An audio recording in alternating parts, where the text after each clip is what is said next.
They didn't tell me I could bring props.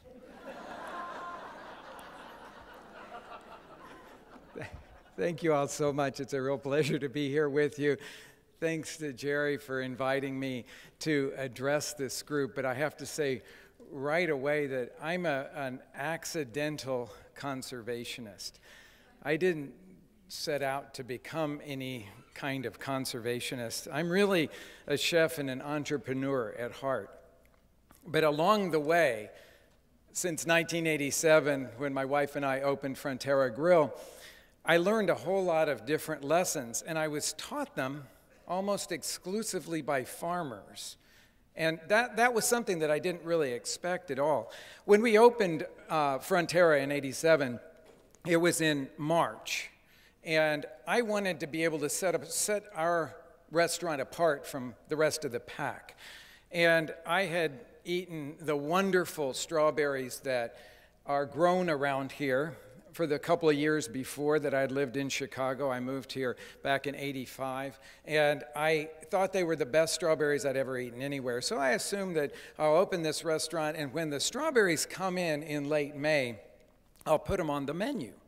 And I went down to the wholesale produce market, and I said, who carries the local strawberries? And everybody laughed at me. They said, we wouldn't carry those things. They're awful.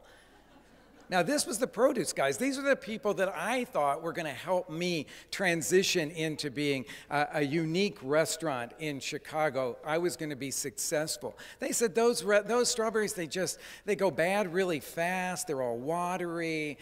We like the big ones from California, you know, the ones that are white on the inside.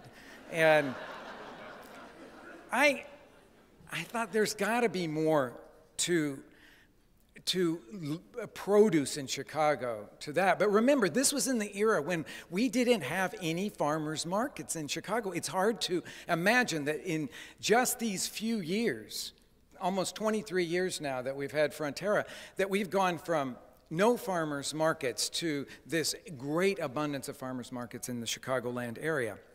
So my wife and I drove out to a farm stand, bought the strawberries, brought them in, did all these desserts with strawberries. I said, during this period of time, because our strawberry season is so short, I'm going to just put nothing but strawberries on the menu. That's all you can have. If you want to have dessert, you're going to have strawberries, okay? 3 weeks of strawberries, and then they're done. And we, of course, had to commit to driving outside the city to these farm stands and buying the strawberries and bringing them in a couple of times a week. But I loved it because there was something that just made my heart race when I ate those strawberries. Something that I never had any experience with when I ate the large California strawberries that were brought in.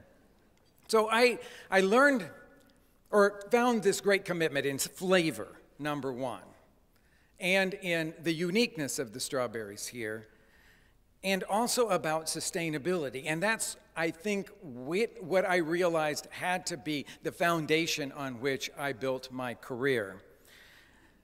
A few years later, we had gone through, I was looking for farms that could supply us and so forth, and a long story short, we went through a whole lot of different farms.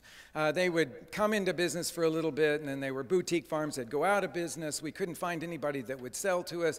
Either they were big farms and they only wanted to sell to the likes of Jewel or whatever, or they were tiny little farms that couldn't begin to produce enough stuff for us to use in our restaurant. And there was no sense of how to sell, or a small farmer to sell to a restaurant. But we kept knocking on the doors. We kept calling people. We kept trying to make contacts. And we finally landed on this older couple that in their retirement years had gone back to the farm that this fellow had grown up on and decided to make a boutique farm and sell food to local restaurants. And he got it. He understood it. So he started delivering all this food to us. And his wife had a special pet project, which was lettuce. She grew lettuce. Now, if you've ever grown lettuce, you know it's a labor of love. It's really hard to grow. It's very time-consuming. It's one of the hardest things that any farmer can commit themselves to, especially in our climate, because we go from cool to hot, and the lettuce hates that, and then back to cool again. So one time I was standing in the alley behind our restaurant, and this couple came. Their name is the Pollys, and they came up behind the restaurant with their small truck, and they started unloading things, and one of the prep cooks started unloading crates of this beautiful lettuce that Mrs. Polly had grown, and he was just tossing it down. And she took him by the nape of the neck, and she let him know exactly what it took to grow that lettuce, and that he was not to treat it that way, that he was to treat that lettuce with kid gloves because she had spent so much of her love and care to get it to that stage that they could bring it into the restaurant. That guy's life was changed from then on.